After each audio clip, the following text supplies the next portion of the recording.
동아시아사 132부터 하도록 하겠습니다.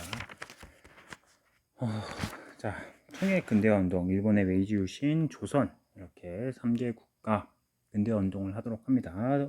내용이 조금 많습니다. 오늘은 먼저 청나라의 근대화 운동.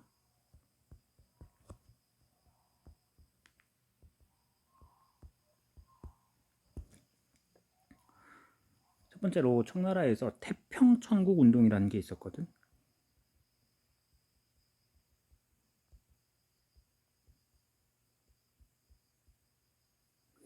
(1851년부터) (1864년까지) 지속된 운동입니다. 여기서는 만주족을 멸하고 한족을 부흥시킨다는 멸만흥한 그 한족 출신이었던 홍수전이라는 사람이 일으킨 운동이에요.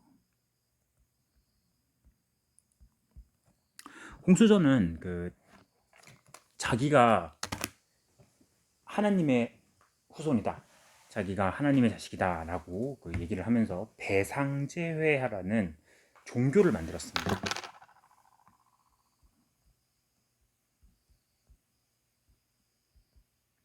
배상제회라는 종교를 만들었고, 그 종교를 바탕으로 해가지고 세력을 모아서 태평천국을 이루겠다, 이 종교단체를 중심으로 해가지고 태평천국을 이루겠다면서 반란을 일으키게 됩니다. 청을 타도하겠다 이야기를 하면서 토지를 모두에게 균분 똑같이 나눠주고, 그리고 남녀 평등 이런 걸 주장을 하죠. 특히 그 당시 중국 여성들은 전족이라고 해서 어릴 때부터 이렇게 발을 싸매가지고 좀 약간 발이 기형적으로 자라게 만드는 그런 악습이 있었는데, 그런 걸 없애겠다 하고 선언을 하기도 했었습니다. 하지만 요 진압,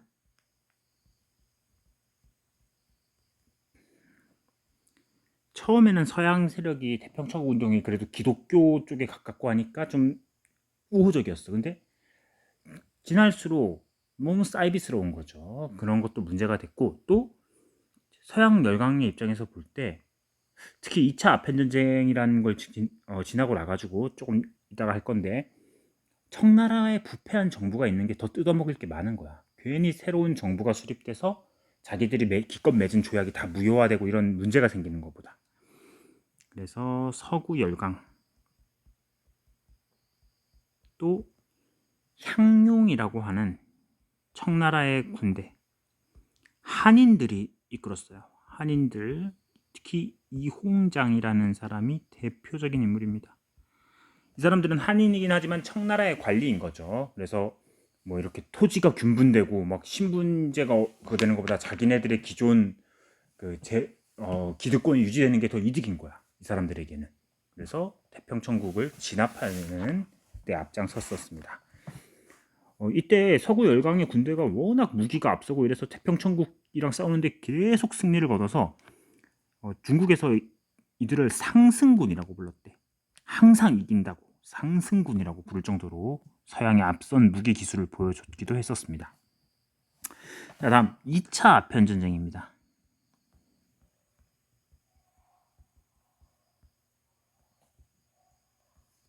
태평천국 운동이 1851년부터 64년이었는데 1856년에 있었던 2차 아편전쟁이에요.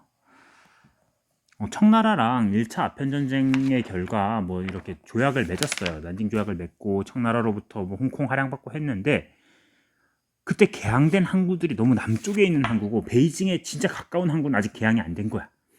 그래서 서양 세력은 무역을 확대를 원합니다. 청과의 무역 확대, 이게 주요 목적이에요. 그래서 벼르고 있죠. 서양은 무역 확대를 해야 되는데 어떻게 하면 좋을까 하고 있는데, 당시 에로호 사건이라는 게 벌어져요.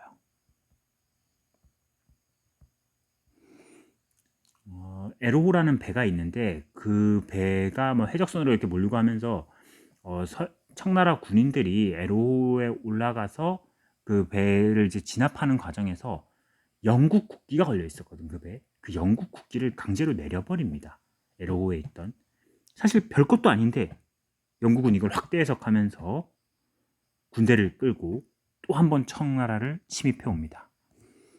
그래서 2차 아편전쟁이 시작되었고 그 결과 맺어진 조약은 베이징 조약이라는 게 맺어지게 돼요.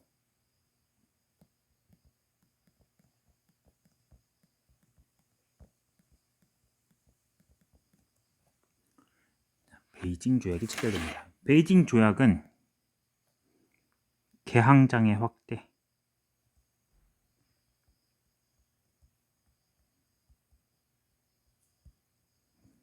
그리고 중국 내의 크리스트교, 포교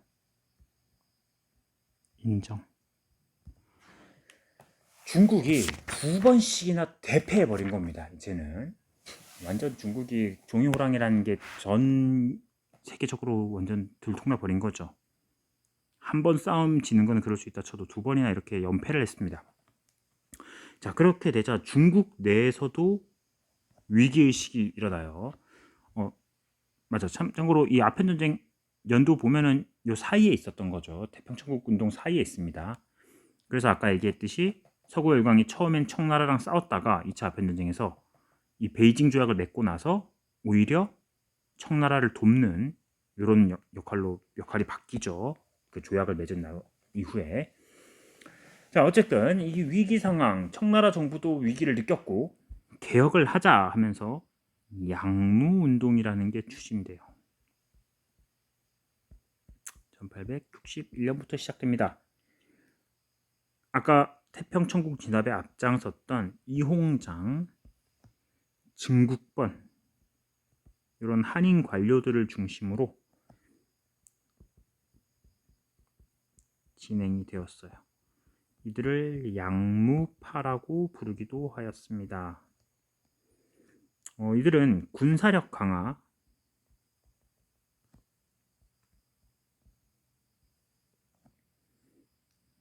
이걸 주 목적으로 해서 군수 공장을 만듭니다. 이름은 금릉 기기국. 한국사 하다 보면 뭐 기기창 이런 거 나오거든. 여기서 명칭이 좀 비슷하죠. 그리고 기선회사,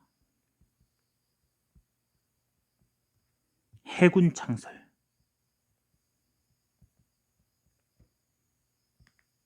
그 대표 함대가 바로 북양함대라는 겁니다. 청일전쟁에서 일본에게 패배했던 그 함대입니다. 이들의 목적은 개혁인데 중체 서용을 방식으로 개혁을 합니다. 그래서 제도의 개혁은 뒤따라오지 않아요. 제도 개혁은 없고 기술만 수용하자. 그러니까 방향성을 잘못 잡고 있는 거죠. 뭐 지금 자기네가 안 그래도 뒤처진 상태에서 이렇게 천천히 온건개화를 하자는 얘기는 좀 힘든 상황으로 가고 있는 거죠.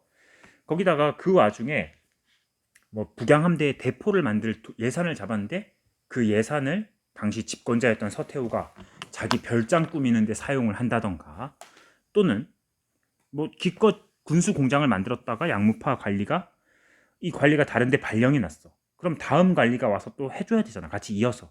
근데 다음 관리는 개화 운동을 반대해. 양무 운동을. 그러면 이 관리가 발령이 나면은 그 전에 관리가 자기가 기껏 지었던 공장을 철거를 합니다. 철거를 하고 그걸 다시 새로운 발령지로 가져가서 다시 지어서 또 거기서 운영을 하고, 국가 전체적으로 함께 딱 양무운동을 추진하자, 이게 일치단결이 안 됐던 거죠. 결국 이러한 문제는 청일전쟁에서 패배하는 결과를 초래해요.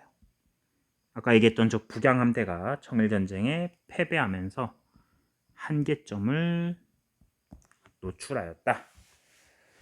자, 이게 바로 태평천국운동, 2차 아편전쟁, 양무운동 이렇게고, 이어서 일본의 메이지 유신입니다. 우리 한국사 할 때도 뭐 급진계합파, 온건계합파 했잖아. 그때 온건계합파가 양무운동, 급진계합파는 메이지 유신 얘기했었죠. 1868년에 시작됩니다. 일단 일본도 개항 이전에 많은 혼란이 있어요. 특히 경제적인 혼란이 있었고, 이 혼란은 에도 막부에 반대하는 세력들이 성장하게 만들어요. 반막부 세력이 조낭양이 운동, 왕을 지키고 서양을 물리치자, 이걸 벌이게 되고 개국을 반대합니다. 특히 당시 사스마라는 번하고 조슈라는 번이 이 운동을 주도했어요. 반막부 세력, 이 세력이 사스마번, 조슈번입니다. 그래서 조낭양이 천황폐하를 모시고 사악한 서양을 물리치자. 근데 좀 이상하죠. 원래는 에도 막부에서 뭐 나라 문 걸어 잠그고 있었다고 했잖아. 페리 제도 오기 전까지. 걔들도 서양과 교류 안 한다고 했었는데, 막부가 이때 막부는 그렇지 않아요. 이때 막부는 자기네가 졌잖아. 지고 나서 강제로 열어놓고서는 강제로 개화를 시작한 거를 포장을 하고 있었던 거죠. 그래서 뭐 서양의 기술을 받아들여야 된다 얘기를 하고, 오히려 반막부 세력이 개국을 반대하고 있어요. 그 이후 저 반막부 세력에 대한 막부의 탄압, 에도 막부의 탄압, 그리고 서양 세력하고 전쟁을 했다가 패배하게 돼요. 저 사스마 조슈번들이. 그러자 이들이 깨달은 거야. 아, 서양의 무기가 정말 발달해 있구나. 우리는 오물한 개구리였구나. 이건 일본 내에서 우리가 막부를 타도할 게 아니라 서양의 기술을 받아들여서 힘을 길러서 막부를 타도해야 된다. 그 생각을 하게 됩니다. 그러니까 좀 빠른 거죠, 이들은. 오히려 우리가 지고 나가지고 저들의 기술을 적극 수용하자. 그러면서 서구 문물 수용가,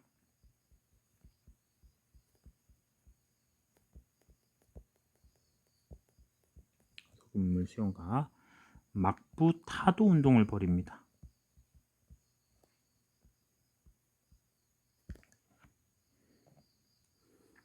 결국 막부가 붕괴되고 메이지 정부가 수립되는 결과를 가져오게 됩니다. 드디어 가마쿠라 막부 이래로 무로마치 에도까지 이어지던 막부 시대가 끝난 거죠. 일본의 막부 시대가 끝나고 메이지 정부는 당시 천황이었던 메이지의 이름을 따서 메이지 시대라고 하는 거예요. 요 막부 붕괴를 이렇게 부르기도 해요. 일본에서는 대정봉환,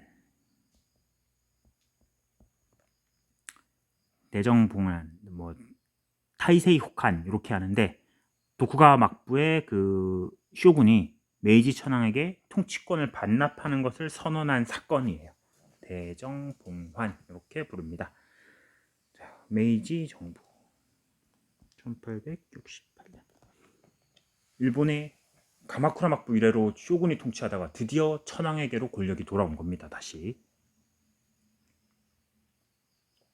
자, 메이지 정부는 대대적인 개혁을 추진합니다.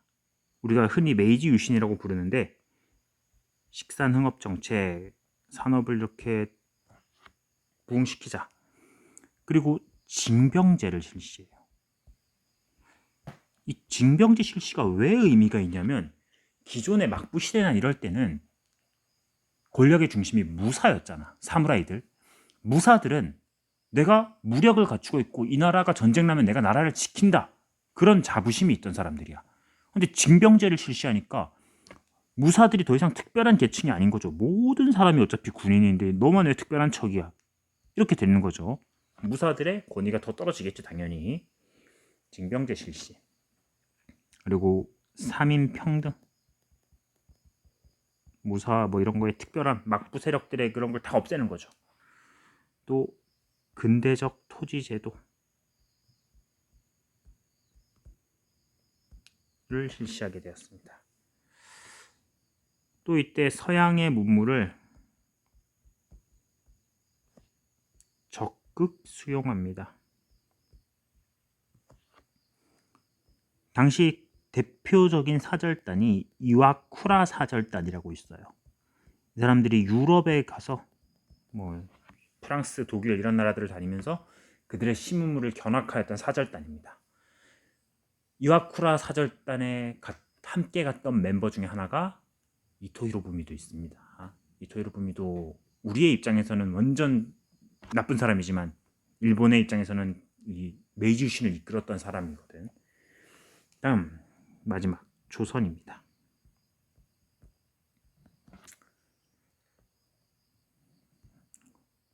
조선은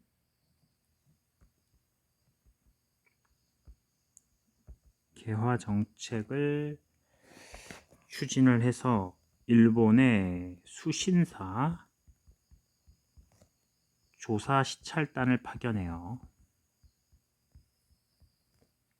그리고 청나라에는 영선사,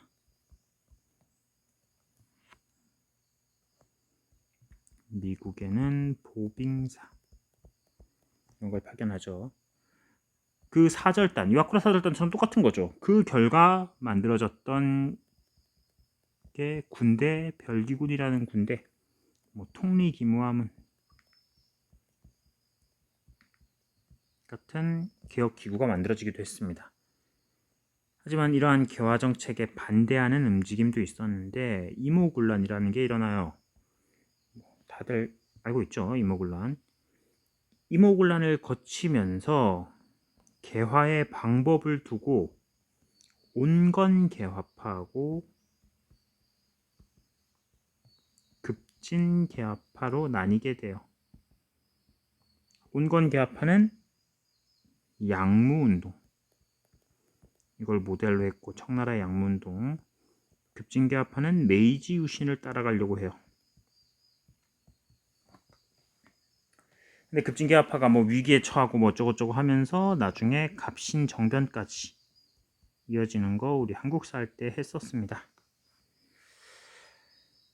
그리고 그 이후에 청일전쟁이 일어나면서 조선에서는 가부개혁이 있기도 하였습니다. 자, 내용이 좀 많았습니다. 여기까지 하도록 하고 교과서 함께 볼게요.